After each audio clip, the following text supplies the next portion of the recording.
과거의 과학자들은 우리 은하까지를 우주의 전부라고 생각했습니다. 우리 은하를 제외한 다른 은하는 없다는 거죠. 안드로메다 역시도 외부 은하가 아니라 우리 은하에 속한 먼지구름 하나의 성운쯤으로 여겼습니다. 그런데 1924년 미국의 천문학자 에드윈 허블이 안드로메다까지의 거리를 측정하는 데 성공했는데 정말 놀라운 결과가 나왔어요. 안드로메다까지의 거리는 무려 90만 광년으로 나온 거예요. 아니, 우리 은하의 지름이 10만 광년인데 안드로메다가 90만 광년 멀리 떨어져 있다는 건 안드로메다는 우리 은하에 속한 성운이 아니라 90만 광년이나 떨어진 별개의 은하라는 소리예요. 이 말은 즉 우리 은하까지가 우주의 전부가 아니라 우리 은하 말고도 외부 은하가 있고 이런 외부 은하가 수도 없이 많다는 뜻입니다. 허블의 이번 발견은 천문학계에서 엄청난 대사건이었습니다. 1900년대 초까지 우리 인류는 우리 은하까지가 우주의 전부인 줄 알았거든요. 그런데 안드로메다 같은 외부 은하가 있다는 게 밝혀지는 순간 인간이 우주를 바라보는 시각이 엄청나게 확장되는 거예요. 이 사건으로 에드윈 허블은 세계 최고의 스타 천문학자가 됐습니다. 안드로메다는 90만 광년 떨어진 외부 은하라는 걸 밝혀낸 에드윈 허블은 영광에 취해 있지 않고 바로 다음 작업에 착수했습니다. 바로 은하들의 분광을 연구하는 거죠. 허블은 대략 30개의 은하를 분석했는데 놀랍게도 거의 대부분의 은하에서 적색 편의가 나타났습니다. 즉 은하들은 점점 멀어지고 있다는 뜻이죠. 아니 리병이 형, 적색 편의가 뭔데 그래? 은하들이 멀어진다는 게 그리 큰일인가? 허블의 이번 발견 역시도 인류가 우주를 바라보는 시각을 완전히 뒤집어 놓은 대사건이에요. 자, 이걸 이해하려면 우리 부엉이들은 먼저 도플러 효과를 알아야 됩니다. 자, 여기 부엉이 한 마리가 자동차 경기를 보러 왔습니다. 머신들은 관중석을 쌩쌩 지나가는데 가만히 소리를 한번 들어보니까 뭔가 이상합니다. 머신이 지나갈 때마다 소리가 바뀝니다. 자, 다시 한번 들어보죠. 분명히 다시 들어봐도 자동차 소리는 높은 음에서 낮은 음으로 바뀌었습니다. 도대체 이유가 뭘까요? 이것은 바로 파동의 원천이 되는 파원과 그 파동을 관찰하는 관찰자 사이의 거리에 변화가 생겼기 때문입니다. 더 자세히 한번 알아보죠. 파동은 기본적으로 360도 전방향 같은 속도로 진행합니다. 그런데 파동의 근원이 되는 파원이 이동해서 파동의 진행 방향과 같게 된다면 파원과 파동의 상대 속도는 상쇄됩니다. 즉 파장이 짧아지는 거죠. 자, 똑같은 원리로 파동의 진행 방향 그리고 파원의 이동 방향이 반대가 된다면 상대 속도가 더해져서 파장이 길어지게 됩니다. 음파의 파장이 짧아지면 부엉이 쪽으로 다가오는 머신의 소리는 높게 들리게 되고 부엉이를 지나서 멀어지는 머신의 소리는 음파의 파장이 길어지기 때문에 낮은 음으로 들리게 됩니다.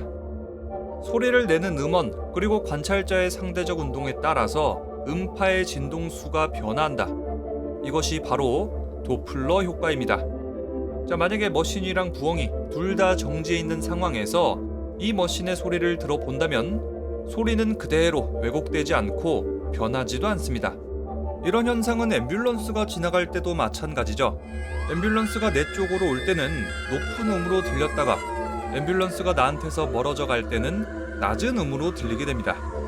그런데 도플러 효과는 소리뿐만이 아니라 모든 파동에 적용이 됩니다. 빛은 파동이기도 하니까 빛에도 적용이 된다는 거죠. 우리가 보는 태양빛은 백색으로 보입니다. 그런데 사실 태양빛은 백색이 아니라 여러 파장의 빛이 합쳐져 있습니다. 이거를 프리즘에 통과시켜 보면은 형형색색의 색으로 나눠지죠. 자, 이거는 비가 오고 나서 무지개가 뜨는 거랑 같은 원리죠. 자, 이렇게 백색으로 보이던 태양빛이 사실은 여러 파장의 빛들이 중첩되어 있는 겁니다. 이 빛의 파장에 따른 분포를 스펙트럼이라고 하는데요. 태양빛의 스펙트럼은 무지개처럼 색이 연속적으로 나타난다고 해서 연속 스펙트럼이라고 합니다. 이 스펙트럼은 진동수가 많고 파장이 짧을수록 파란색을 띠게 되고 진동수가 적고 파장이 길수록 빨간색을 띠게 됩니다. 자, 이제 필요한 기초 지식은 다 알았으니까 빛의 도플러 효과가 일어나면 어떻게 되는지 한번 알아보도록 하죠. 자, 만약에 은하가 지구 쪽으로 빠르게 다가오고 있다고 칩시다. 빛의 경우에는 광원이 접근해 오면 관측되는 진동수가 커지고 파장은 짧아집니다. 그래서 빛은 파란색을 보이게 되고 이 현상을 청색편이라고 합니다. 반대로 은하가 지구로부터 아주 빠르게 멀어지고 있다고 칩시다. 진동수는 작아지고 파장은 길어지니까 빛은 빨간색 쪽으로 치우쳐 보이겠죠. 자, 이 현상을 바로 적색편이라고 합니다. 자, 이제 소리의 도플러 효과 그리고 빛의 도플러 효과까지 다 알았죠? 자, 그럼 만약에 아주 멀리 떨어져 있는 은하의 빛을 관측했는데 파란색을 띈다. 즉 청색편이다. 그렇다면 그 은하는 우리 지구 쪽으로 빠르게 다가오고 있다는 뜻이겠죠. 실제로 안드로메다 은하 같은 경우에는 우리 지구로 빠르게 다가오고 있기 때문에 청색편이를 보입니다. 반대로 어떤 멀리 있는 은하가 붉은 파장을 띈다면, 즉 적색편이라면 그 은하는 우리 지구로부터 멀어지고 있다는 뜻입니다. 자, 그럼 다시 허블이 은하들을 연구하고 있던 1929년으로 가봐요. 허블은 미국의 천문학자 베스토 슬라이퍼의 은하 관측 결과 소식을 들었습니다. 멀어지고 있는 은하 개만음. 허블은 이 소식을 듣고 나서 당시 윌슨산 천문대 연구원 밀턴 휴메이슨과 함께 은하를 관측하기 시작했습니다. 이 두 사람은 각각 업무를 분담했는데 허블은 은하들까지의 거리를 측정했고요. 휴메이슨은 은하들의 도플러 효과를 측정했습니다. 그렇게 허블과 휴메이슨은 총 46개 은하들의 적색 편의와 거리를 측정해냈죠. 그 다음에는 X축에는 은하의 거리, Y축에는 은하가 멀어지는 속도를 대입해서 거리 속도 그래프를 그려봤는데요. 결과는 정말로 놀라웠습니다. 아니, 이럴 수가! 안드로메다를 제외한 거의 대부분의 은하들이 적색 편의 현상을 보인다고? 이거는 대부분의 은하들이 우리 지구로부터 멀어지고 있다는 뜻이구만. 게다가 더 멀리 떨어져 있는 은하일수록 적색 편의가 더 심합니다. 즉, 더 멀리 떨어진 은하일수록 더 빠르게 멀어진다는 거예요. 자, 이 그래프를 잘 보시면은 우상향하는 직선이 있죠. 이 직선의 기울기가 바로 허블 상수예요. 이 허블 상수 값이 크면 클수록 우주가 아주 빠르게 팽창한다는 뜻이죠. 허블 상수의 역수로는 우주의 나이를 대략적으로 추정할 수 있기 때문에 정말 중요한 값이죠.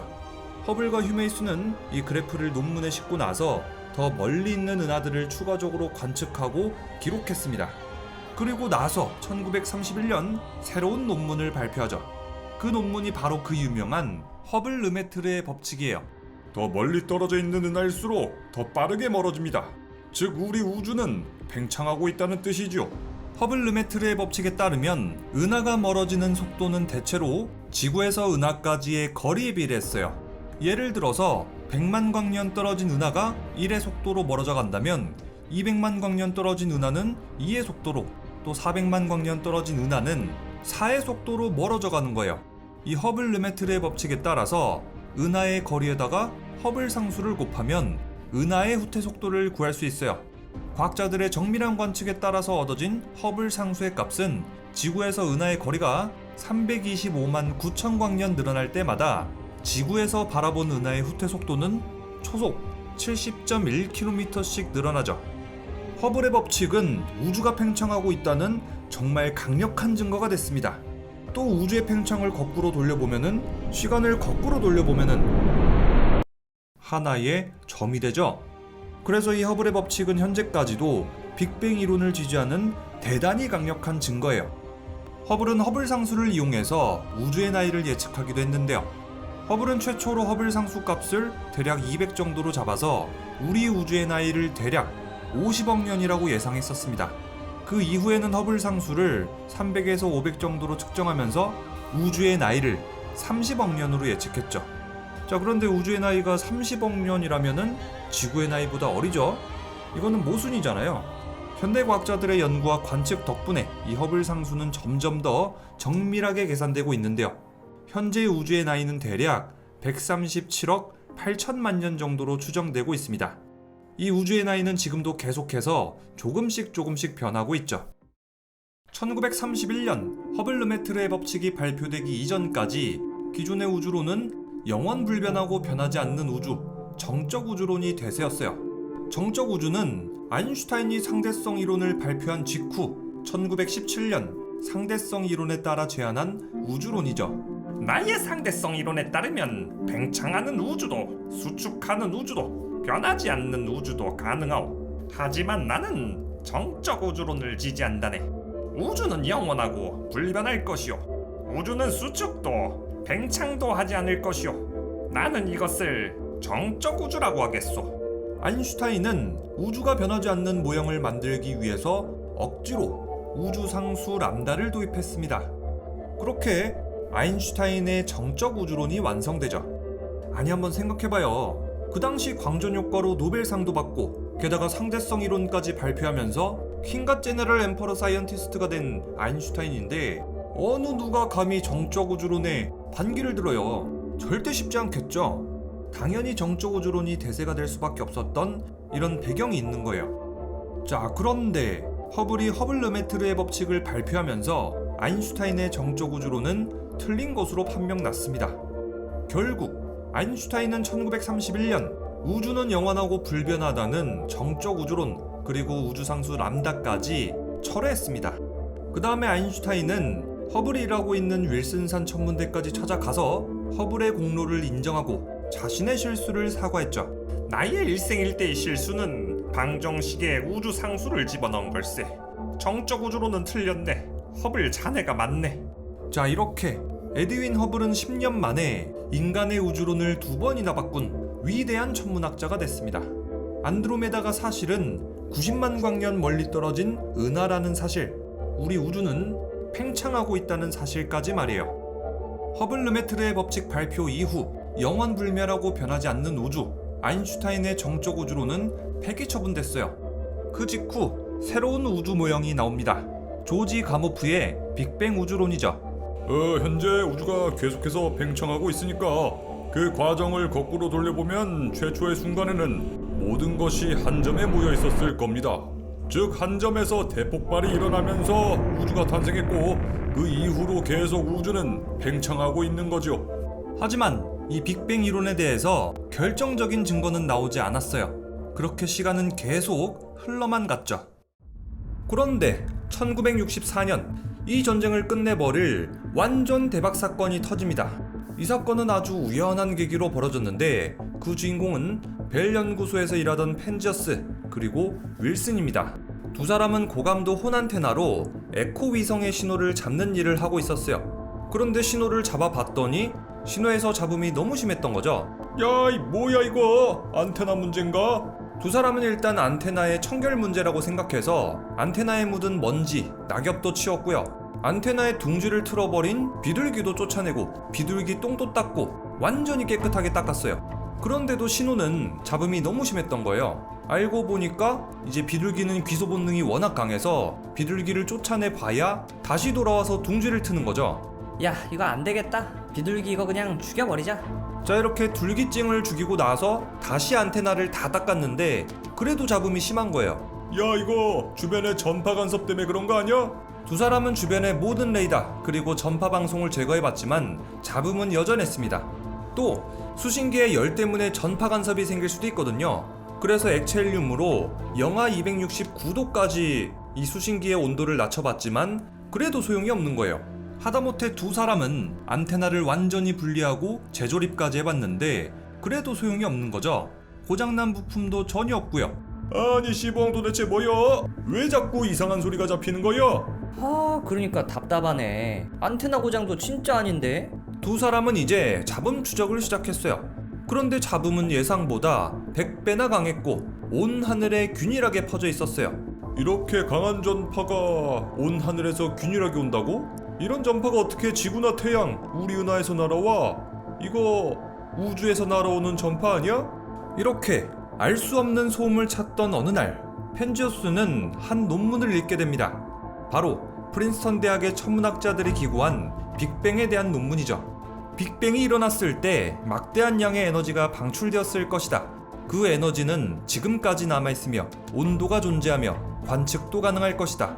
우리는 아직 그것을 찾지 못했을 뿐이다. 또 빅뱅 이론을 주장한 조지 가모프의 예측에 따르면 빅뱅 초기의 우주에는 에너지가 아주 크고 짧은 파장의 빛으로 가득 차 있었을 거라고 해요. 그런데 우주 공간이 빅뱅과 함께 팽창하게 되면 그 빛들은 우주 공간 전체로 고르게 퍼졌을 거라고 합니다. 그렇게 되면 빅뱅 초기의 빛은 파장이 늘어나서 에너지가 아주 작은 전파로 바뀌었을 거라고 하죠.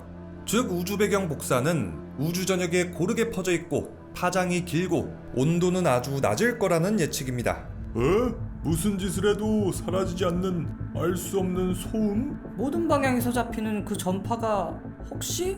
뭔가 심상치 않죠? 두 사람은 바로 프린스턴 대학교에 전화를 해봤는데 프린스턴의 연구원들이 예측한 전파하고 펜지어스와 윌슨이 발견한 전파가 그 성격이 일치하는 거예요. 과학자들이 35년을 그렇게나 찾아 헤매던 빅뱅의 잔해 우주 배경 복사가 맞았던 겁니다. 아니, 전화통화 한 번으로 그걸 어떻게 다 하냐고요? 프린스턴의 딕을 비롯한 연구원들은 이론으로 예측된 우주 배경 복사를 관측하기 위해서 전파 망원경을 만들고 있었거든요.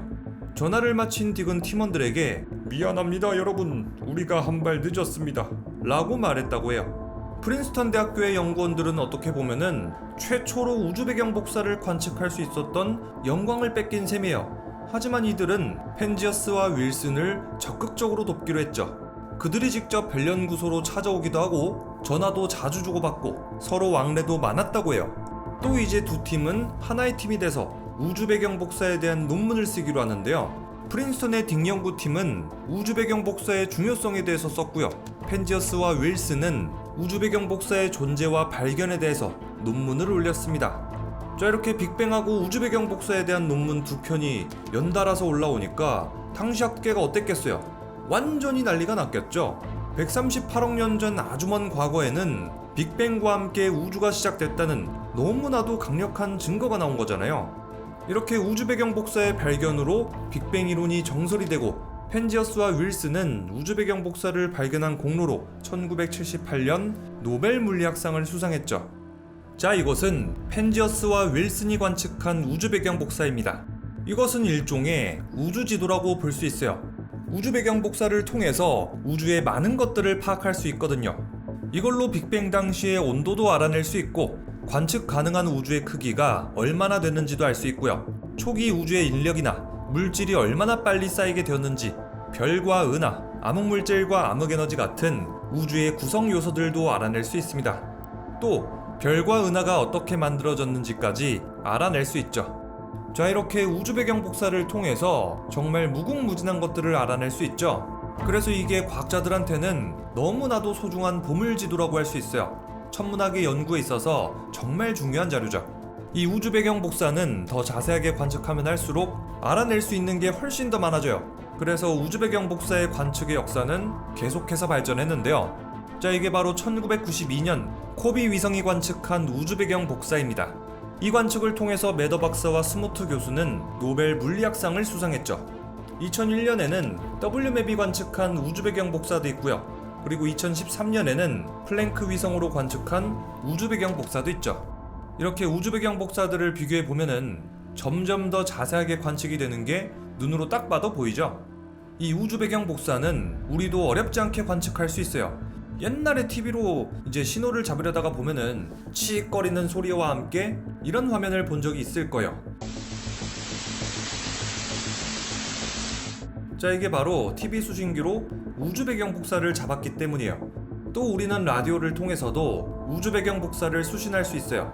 우리는 아주 어렵지 않게 빅뱅의 증거를 찾을 수 있는 거죠. 그런데 1998년 믿기 어려운 사실이 하나 또 밝혀져요. 우주가 팽창하는 속도는 시간이 지날수록 점점 더 빨라지고 있습니다. 즉 우주는 가속 팽창한다는 얘기죠. 와, 정말 믿기 힘들죠? 우주의 가속 팽창은 미국의 소일 펄머터 박사 연구팀도 연구했고 호주의 브라이언 슈미트 박사 연구팀도 연구했는데 두 연구팀의 연구 결과는 동일했어요. 자, 그런데 여기서 우주가 가속 팽창한다는 사실은 직관적으로 도무지 이해하기가 어려워요. 자, 우리가 만약에 우주 공간에서 엉이호를 발사했다고 쳐요. 이 엉이호는 시속 100만 킬로미터의 동일한 속도로 우주 공간을 가르고 있어요. 자, 그런데 어느 순간 이 엉이호를 멀리서 관측해보니까 엉이호의 로켓을 점화하지도 않았는데 지 혼자 시속 200만 킬로미터, 300만 킬로미터로 속도가 점점 올라가는 거예요. 엉이호에다가 어떤 힘을 가지도 않았는데 이런 일은 벌어질 수가 없잖아요. 자, 마치 이런 현상처럼 우리 우주는 로켓을 점화하지도 않았는데 공간의 팽창 속도가 점점 더 빨라지고 있는 거예요. 그래서 과학자들은 이런 결론에 다다릅니다. 어떤 알 수 없는 힘, 즉 암흑 에너지라는 존재가 우주 공간을 가속 팽창시키고 있을 겁니다. 암흑 에너지는 우리 전체 물질의 약 68%를 차지할 겁니다. 자, 그럼 암흑에너지의 존재가 뭔지 이야기하기 전에 우주의 가속 팽창을 어떻게 발견했는지부터 자세히 설명하도록 하죠. 자, 만약에 1광년 거리에 엉이별이 있다고 쳐요. 엉이별의 빛이 지구까지 오려면 1년이 걸리죠. 그 말은 지구에 도착한 엉이별의 빛은 1년 전의 엉이별 빛이라는 얘기예요. 자, 그렇다면 만약에 지구에서 1억 광년 떨어져 있는 A별을 관측한다면 A별의 빛이 지구까지 도달하는데 1억 년이 걸리고 지구에 있는 우리는 1억 년 전의 A별 빛을 보는 셈이에요. 즉, 지구에서 더 멀리 떨어져 있는 별을 관측할수록 우리는 더 먼 과거를 보는 셈인 겁니다. 아, 그럼 우주의 과거 모습을 보고 싶다면 정말 멀리 있는 별이나 은하를 보면 되겠네요. 네, 맞습니다. 하지만 이 방식에는 한계가 있어요. 정말 멀리 있는 천체를 관측한다고 해도 정확한 거리를 측정하는 건 어려워요. 도대체 왜 그럴까요? 아주 간단하게 설명해 볼게요. 자, 우리가 밖에서 촛불 하나를 봤다고 해요. 이 촛불은 꽤나 희미하게 보이는데 우리는 이 촛불이 원래는 밝은데 멀리 있어서 희미한 건지 가까이 있지만 불이 약해서 희미한 건지 전혀 알 수가 없죠. 자, 이것을 겉보기 등급이라고 합니다. 맨눈으로 측정했을 때 광원의 밝기 등급이죠. 이 겉보기 등급만으로는 우리는 촛불까지의 거리를 알 수가 없습니다. 그런데 만약에 우리가 이 촛불의 절대 밝기를 알 수 있다면 우리는 촛불까지의 거리를 알아낼 수 있습니다. 빛의 밝기는 거리의 제곱에 반비례하거든요. 이것이 바로 거리 역제곱의 법칙입니다. 예를 한번 들어볼까요? 자, 여기 절대 밝기를 알고 있는 촛불 A가 있습니다. 그리고 더 어두운 촛불 B가 저 뒤에 있는 거죠. 만약에 촛불 B가 촛불 A로부터 2배 더 멀어졌다면 촛불 B의 밝기는 4분의 1이 되고요. 만약에 촛불 B가 촛불 A로부터 3배 멀어졌다고 하면 촛불 B의 밝기는 A에 비교해서 9분의 1이 됩니다. 자, 이제 이 공식만 넣으면은 절대 밝기를 이용해서 별까지의 거리를 알아낼 수 있겠죠. 그런데 우주에 있는 대부분의 별들은 너무 멀리 떨어져 있기 때문에 절대 밝기를 알아내기 어렵고 그에 따라서 별까지의 거리를 알아내기란 힘들겠죠. 그런데 천문학자들은 해답을 찾아냅니다. 1990년 1A형 초신성의 밝기는 언제, 어느 은하, 어느 시간대에 있든지 똑같다는 사실을 발견한 거죠. 즉, 절대 밝기를 알고 있는 표준 광원을 찾아낸 거예요. 자, 그렇다면 1A형 초신성의 밝기는 왜 항상 같은 걸까?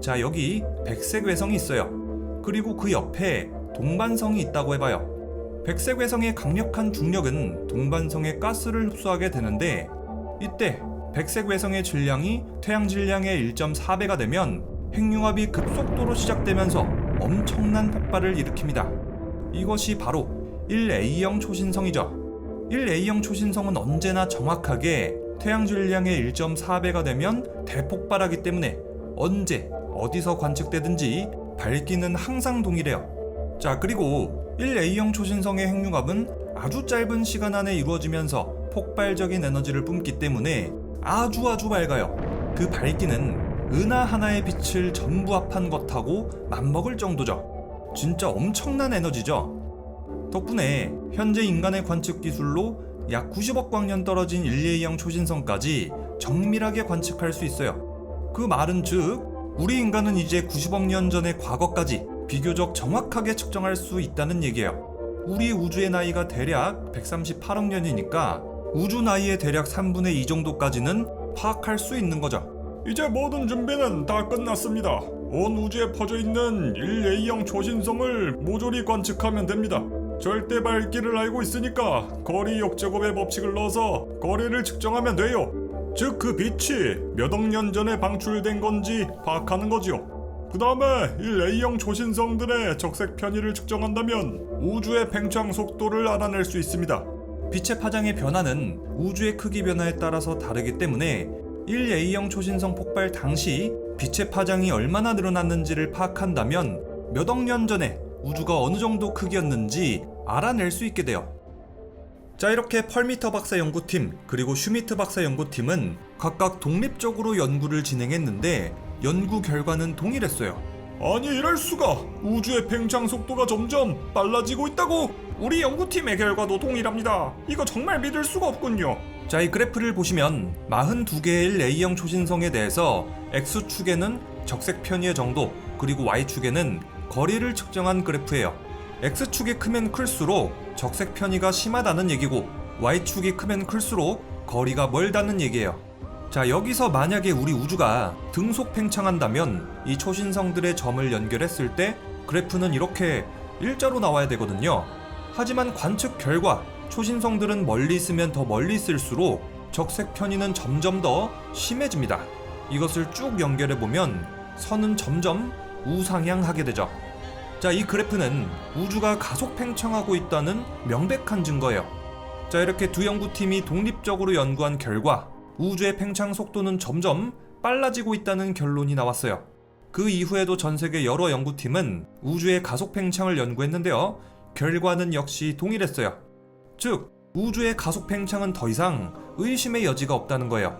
이 우주 가속 팽창 발견에 대한 공로로 펄머터 박사, 애덤 리스 박사, 그리고 슈미트 박사는 2011년 노벨 물리학상을 수상합니다.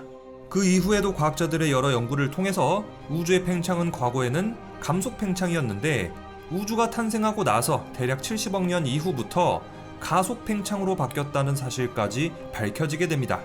또 우주가 가속 팽창하고 있다는 것은 은하들의 분포와 적색 편의 관측을 통해서도 밝혀졌어요. 자, 그렇다면 우리 우주는 어째서 가속 팽창하는 걸까? 이 현상을 설명하기 위해서 암흑 에너지라는 개념이 나오게 돼요. 우주의 팽창 속도는 점점 빨라지고 있습니다. 우리가 알 수 없는 어떤 알 수 없는 에너지, 즉 암흑 에너지가 우주를 가속 팽창시키는 게 아닐까요? 이 암흑 에너지의 존재는 WMAP이 관측한 우주 배경 복사에서도 확인할 수 있어요. 이 우주 배경 복사를 통해서 우주의 물질과 에너지가 얼마나 있는지 추정할 수 있는데요. 계산에 따르면 인간이 볼 수 있는 물질은 겨우 4%밖에 안 된다고 해요. 23%는 암흑 물질이 차지하고 있고요. 무려 73%가 암흑 에너지라고 하죠. 자, 그렇다면 우주 물질의 73%나 차지하고 있는 암흑 에너지의 정체는 뭘까요? 암흑 에너지의 정체를 알아보기 전에 딱 1분만 이번 영상을 제작하는데 큰 지원을 아끼지 않은 세계 1등 VPN 익스프레스 VPN을 소개할게요. 암흑 에너지 영상 하나 만드는데 한 달 걸렸거든요. 익스프레스 VPN에 통큰 지원이 없었다면 아마 끝없이 미뤄졌을 거예요. VPN의 원리를 쉽게 설명하자면 온라인 접속 위치를 바꿔주는 앱이에요. 익스프레스 VPN의 사용법은 정말 쉬운데요. 앱을 켜고 국가 고르고 버튼만 누르면 끝나요. 이 VPN을 어디다 쓰냐고요? 한국 넷플릭스에 들어가 보세요. 인터스텔라가 없어. 아니 이거 실화냐고. 저 인터스텔라 리뷰만 27번째 하는 사람이에요. 리뷰형이 인터스텔라 영화 리뷰 보고 나서 우리 부엉이들이 인터스텔라를 보고 싶다면 어디서 보라는 거야. 자, 그런데 익스프레스 VPN을 이용해서 국가를 독일로 설정한 다음 넷플릭스에 접속하면 뿅! 인터스텔라가 있어요. 여러분들은 관람만 하면 돼요. 이거 개꿀 아니에요? 자, 이게 왜 그러냐면 국가별로 OTT 시청 가능 콘텐츠가 달라서 그래요. 또 해외 직구를 하거나 소프트웨어를 구매할 때도 익스프레스 VPN을 이용한다면 물건을 더 싸게 살 수 있어요. 익스프레스 VPN은 보안도 철저하고 속도도 정말 빠르고요. 설정 가능 국가는 94개국이나 돼요. PC, 모바일, TV 등등 한 계정으로 8개 기기 동시 사용도 가능해요. 괜히 세계 1등이 아니죠? 세계 1등 익스프레스 VPN 우리 구독자 부엉이들을 위해서 특별히 3개월 추가 무료 혜택을 준비했어요. 댓글과 설명란에 링크를 걸어둘 테니까요. 꼭 한번 사용해보시기 바랍니다. 암흑에너지의 정체를 알아내기 위해선 먼저 암흑에너지의 성질부터 알아야 돼요. 암흑에너지의 성질 그 첫 번째는 바로 우주를 가속 팽창시키고 있는 청력, 즉 밀어내는 힘이에요. 자, 여기 만약에 A별하고 B별이 있다고 쳐요. 이 두 개의 별이 가지고 있는 중력의 힘은 서로를 끌어당기는 게 당연한 거잖아요. 그런데 이 두 별이 서로 간의 중력 때문에 가까워지는 게 아니라 서로 밀어내는 청력 때문에 멀어지고 있다고 생각해봐요. 도무지 이해가 안 되는 현상이죠. 암흑에너지는 이렇게 A별하고 B별이 가지고 있는 중력보다 더 더 큰 청력으로 서로를 밀어내서 멀어지게 만들어요. 물론 별과 별 사이처럼 아주 가까운 거리에서는 중력이 청력보다 더 강하기 때문에 이런 일은 벌어지지 않아요. 서로 거리가 가까운 은하와 은하 사이에서도 역시 마찬가지로 중력이 청력보다 더 강하기 때문에 서로 가까워지고요. 그런데 은하단과 은하단 사이에서는 중력보다 청력이 더 강해서 서로 멀어지고 있어요. 과학자들은 이렇게 은하단이 서로 멀어지게 만드는 청력의 기원을 암흑에너지에서 찾고 있습니다. 암흑에너지의 두 번째 성질도 정말 놀라워요. 우주가 팽창할수록 그 에너지의 밀도가 작아지는 게 아니라 밀도가 변하지 않는다는 거예요. 자, 하나 예를 들어 볼까요? 부엉이가 방 안에서 방구를 꼈어요. 이 방구 냄새 에너지가 100이라고 치죠.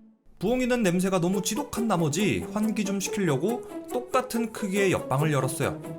자, 원래대로라면 이 부엉이의 지독한 방구 냄새가 반반으로 퍼져서 1번 방에는 50, 2번 방에도 50의 냄새가 나야 되잖아요.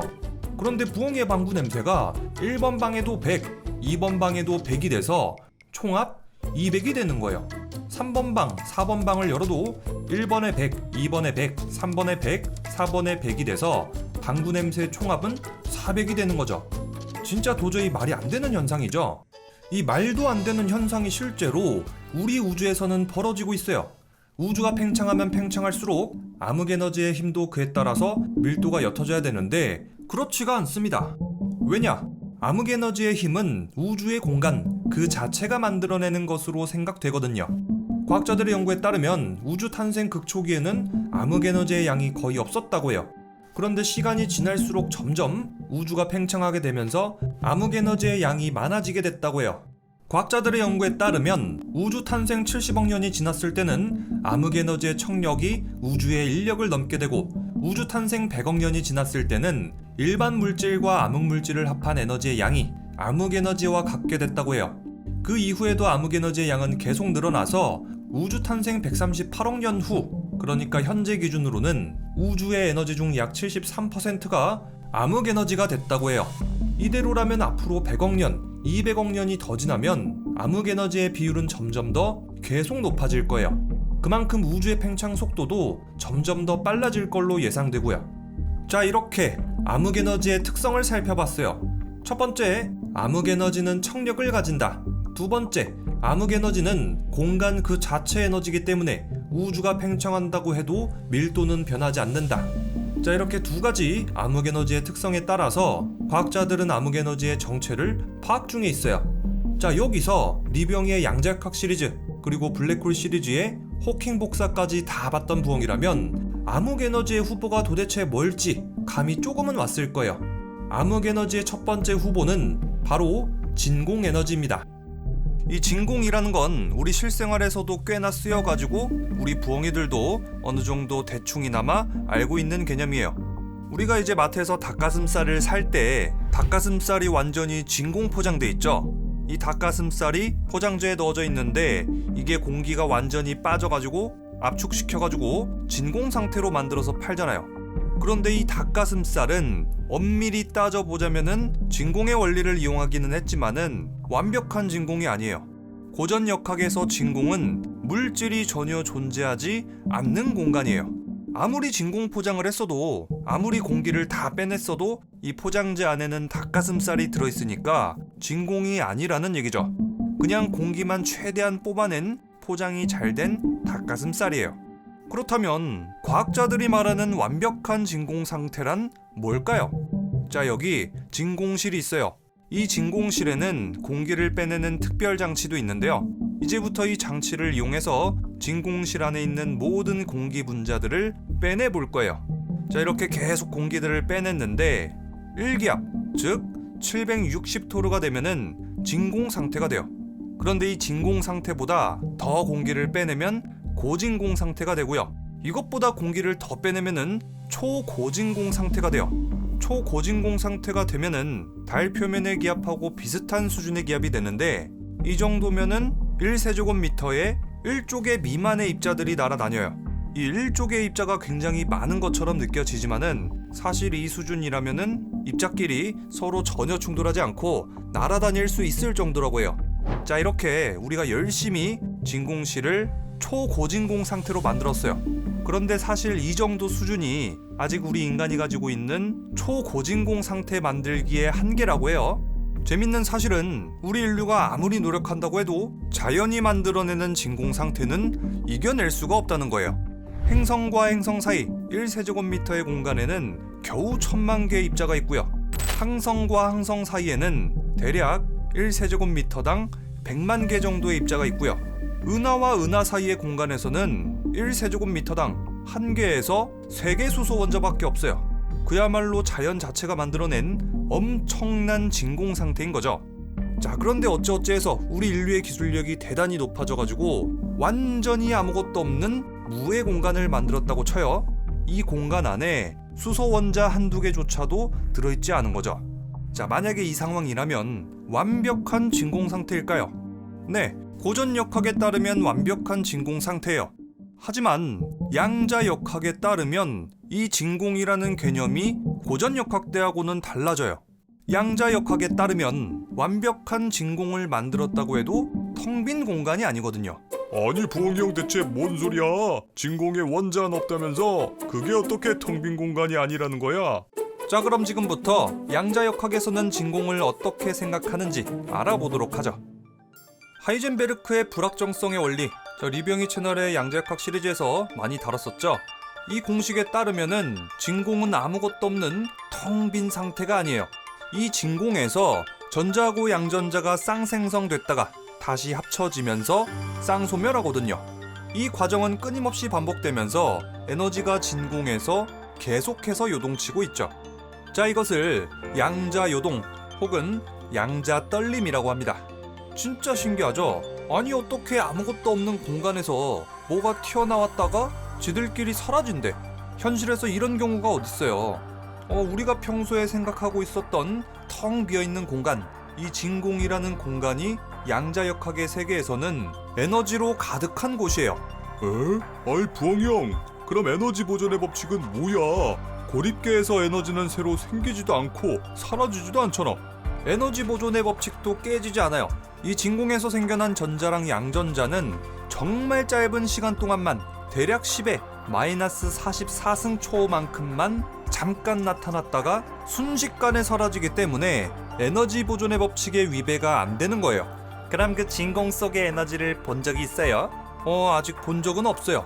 그리고 어차피 볼 수 있다고 해도, 기술이 있다고 해도 불확정성의 원리 때문에 이 입자 반입자의 정확한 위치나 운동량을 동시에 정확하게 알아내는 건 불가능해요. 그렇다고 이 진공을 시간을 오래 두고 조사해봐야 소용이 없어요. 이 양자 진공은 지극히 짧은 시간 동안 벌어지는 현상이거든요. 만약에 오랜 시간을 두고 관측을 했다, 그러면은 고전역학의 진공처럼 아무것도 없는 공간이 돼버려요. 야, 뷰영이 뭐야 이거? 들으면 들을수록 이상하잖아. 아무것도 없는 공간에 에너지가 있다고? 측정도 못한다고? 이거 순 엉터리 이론 아니야? 당연히 이건 믿기 힘든 이론이 맞아요. 심지어 과학자들도 아주 오랜 시간 동안 이 양자떨림 현상을 못 믿었어요. 그런데 이 양자떨림 현상은 몇 가지 실험을 통해서 사실로 드러났습니다. 가장 대표적인 게 바로 카시미르 효과죠. 이 실험은 이래요. 진공의 공간에다가 두 개의 금속판을 아주 가까이 둬요. 얼마나 가까이 두느냐? 원자 크기의 대략 100배가량 되는 10나노미터 정도 떨어진 거리만큼 둬요. 자, 이 두 개의 금속판을 워낙 가까이 붙여놨기 때문에 이 판과 판 사이에 존재하는 진공도 적고 그만큼 진공 에너지도 낮은 상태겠죠. 반면에 판 바깥쪽의 진공 에너지는 보다 높은 상태예요. 자, 이때 아주 신기한 일이 벌어집니다. 두 금속판 사이의 거리가 가까워지는 거예요. 마치 자석이나 이 판끼리 인력이 작용하는 것만 같죠. 자, 사실 이것은 바깥쪽의 진공 에너지가 금속판을 밀어내기 때문이에요. 진짜 신기하죠? 진공에 뭐 아무것도 없는데 도대체 무슨 힘이 작용하겠어? 이게 우리들의 상식인데 양자역학에 따르면 진공은 빈 공간이 아니다. 무수히 많은 입자들이 생겨났다가 사라지는 공간이고 에너지가 있다 라는 게 실험적으로 증명이 된 거죠. 이 실험은 1948년 네덜란드의 물리학자 핸드릭 카시미르가 처음 예측했기 때문에 카시미르 효과라고 불립니다. 자, 하지만 이 실험은 워낙에 정교한 실험이었기 때문에 50년이 지나서야 1997년 물리학자 스티브 러모로가 실험을 완성시켰고 카시미르 효과를 증명할 수 있었어요. 자, 근데 과학자들이 진짜 대단한 건 이건 것 같아요. 사실 반입자의 존재도 이 쌍생성이나 쌍소멸 같은 것도 양자 떨림, 양자 진공까지 모두 과학자들이 수학적으로만 예측을 했던 거예요. 수학적으로 공식에 따라서 이런 말도 안 되는 현상이 벌어지고 있을 거다 라고 예측을 한 다음에 나중에 아주 정교한 실험이나 관측을 통해서 증명을 한 거예요. 자, 그렇다면 진공 에너지는 과연 암흑 에너지가 맞을까요? 우주에 비어있는 공강들을 모두 합해서 진공 에너지의 크기를 계산해 본 결과 진공 에너지가 암흑 에너지라고 하기에는 그 힘이 지나치게 약했습니다. 즉 진공 에너지는 우주를 가속 팽창시키는 암흑 에너지가 아닌 거지요. 와, 진공 에너지는 암흑 에너지가 아니라고요? 과학자들은 멘붕에 빠졌어요. 진공 에너지가 가지고 있는 특성이 암흑 에너지랑 워낙 비슷하다 보니까 기대가 컸었는데 실상은 아니었던 거죠. 그런데 암흑 에너지의 존재 자체를 부정하는 이론도 있어요. 바로 이스라엘의 물리학자 모데하이 밀그롬, 야콥 베켄슈타인 등으로 대표되는 수정 뉴턴 역학이죠. 현대 물리학을 지탱하는 중력 이론은 태양계 사이즈까지만 먹히는 공식일지도 몰라요. 은하나 은하단 같이 사이즈가 너무 커져버리면 중력 이론이 먹히지 않는다는 거죠. 만약에 우리가 은하급 이상에서의 중력을 이해하지 못한 거라면 기존의 중력 이론을 수정하고 보완해서 은하나 은하단에서도 잘 작동하는 이런 중력 이론으로 업그레이드하면 되는 거 아니요? 이렇게 하면 우리는 더 이상 암흑 에너지의 존재를 찾지 않아도 됩니다. 아니, 그리고 님들 한번 생각해보세요. 지금까지 암흑 에너지의 존재를 찾아내려는 시도가 그렇게도 많았는데 아직도 정체를 밝혀내지 못하지 않았어요. 이것은 어쩌면 암흑 에너지 같은 허무맹랑한 것은 처음부터 존재하지 않았기 때문일 수도 있습니다. 이것은 그저 우리 인류가 중력을 잘못 이해했을 뿐인 거죠. 실제로 수정 뉴턴 역학은 성과를 낸 바 있어요. 대략 150개가 넘는 은하들의 회전 속도를 암흑 물질의 존재를 배제하고 설명해냈거든요. 자, 그렇지만 수정 뉴턴 역학의 한계도 많습니다. 자, 먼저 총알 은하단이 충돌할 때 중력 렌즈 효과 그리고 X선 관측 결과를 설명하지 못하고요. 우주 거대 구조에서 은하들은 균일하게 퍼져 있지 않고 공동이 많고 필라멘트 구조가 나온다는 것도 설명하지 못했어요. 또 항성이나 은하 그리고 은하단의 생성 과정도 설명하지 못했죠. 그리고 수정 뉴턴 역학에 대한 아주 근본적인 비판도 있습니다. 당신들 주장에 따르면 암흑 에너지의 도입 자체가 임시방편이기 때문에 이 수정 뉴턴 역학을 도입한 거 아닙니까? 그런데 중력 이론을 계속 특정 조건에 따라서 수정한다는 건 역시도 임시방편에 불과한 거 아니에요? 그렇게 되면 수정 뉴턴 역학도 공식이 깔끔해지지 못하고 추가 설명만 늘어나는 아주 어지러운 공식이 될 겁니다.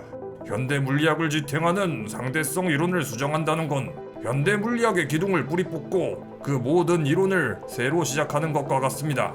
맞습니다. 뉴턴 역학이나 상대성 이론만큼 아주 간결하면서도 아름답게 이 우주를 정확하게 설명하는 공식이 어디 있겠습니까? 지금 수정 뉴턴 역학은 너무나도 완벽한 이론에다가 자꾸 손을 대는 거나 마찬가지입니다. 암흑 에너지와 수정 뉴턴 역학 둘 중에 뭐가 맞는지는 모릅니다. 하지만 지금까지 그 어떤 과학자들도 수정 뉴턴 역학을 완성하지 못했어요. 가까운 거리까지는 상대성 이론을 쓰다가 아주 먼 거리부터 상대성 이론을 수정한다는 계획은 절대 쉬운 게 아니거든요. 과학자들은 여전히 암흑 에너지의 정체를 찾고 있습니다. 하지만 아직도 밝혀진 건 아무것도 없죠. 다만 이것만큼은 확실해요. 앞으로 암흑 에너지의 양이 어떻게 되느냐에 따라서 우주가 종말하는 모습이 우주의 미래 자체가 달라질 거라는 사실이에요. 자, 먼저 과학자들의 관측과 연구 결과 가장 가능성이 높은 시나리오는 암흑 에너지의 밀도가 지금 그대로를 계속 유지하는 겁니다. 이렇게 된다고 하면 우주의 가속 팽창은 계속될 겁니다. 이럴 경우에는 우리 지구에서 아주 멀리 떨어져 있는 우주는 이제 빛의 속도보다 더 빠르게 팽창하기 때문에 우리 인간은 무슨 짓을 해도 우주의 끝까지 도달할 수가 없게 돼요. 또 우주의 아주 먼 곳부터 순서대로 은하단, 은하, 별들까지 모두 관측이 점차 불가능해질 겁니다. 두 번째 시나리오는 암흑에너지의 밀도가 커지는 거예요. 이때는 우주의 가속 팽창은 점점 더 심해지죠. 심지어 우리 은하와 안드로메다 은하처럼 아주 가까이 있는 은하끼리도 서로 멀어지게 되고 은하 그 자체가 잡아당겨져서 찢어져 버릴 수도 있어요. 더 심각해지면 행성과 별들, 심지어 우주에 존재하는 아주 작은 원자들까지 잡아당겨져서 소립자 수준까지 분해될지도 몰라요. 즉, 빅립이 일어나는 거죠. 자, 마지막으로 세 번째 시나리오. 암흑에너지의 밀도가 작아지게 되면 우주는 가속 팽창해서 수축으로 바뀌게 될 거예요. 이때 우주는 마치 폭죽놀이를 역재생한 것처럼 빅뱅을 거꾸로 돌린 것처럼 하나의 점으로 모든 물질들이 모여서 종말할지도 모르죠. 즉, 빅크런치가 일어나는 겁니다. 우주의 종말은 과연 어떻게 될까요? 이것은 모두 암흑에너지의 변화에 달려 있어요. 물론 현재로서는 암흑에너지의 밀도가 현재를 유지하면서 우주의 가속 팽창이 계속된다. 이게 가장 타당한 결론이긴 해요. 하지만 우리 인간은 앞으로 암흑에너지가 어떻게 될지 전혀 알지 못하고 있어요. 암흑에너지의 정체조차 찾지 못했으니까 모르는 게 당연한 거겠죠. 자, 이렇게 해서 우주 물질의 73%를 차지하지만 아직도 그 정체가 뭔지 모르는 암흑에너지에 대해서 알아봤습니다. 이번 영상은 지금까지 리뷰영이 채널에서 다뤘던 모든 내용들이 종합적으로 들어있어요. 양자역학, 상대성 이론, 천문학과 우주론까지 말이에요. 이번 영상도 준비하는데 진짜 너무 오래 걸렸는데 다들 기다려줘서 고맙고요. 다음 영상이 안 올라온다면 당연히 제 머리가 터졌다고 그냥 생각해주세요. 네, 그러면은 저는 다음 영상으로 뵙겠고요. 다음 영상에서 못 뵐 수도 있겠네요. 그럼 지금까지 리뷰영이었습니다.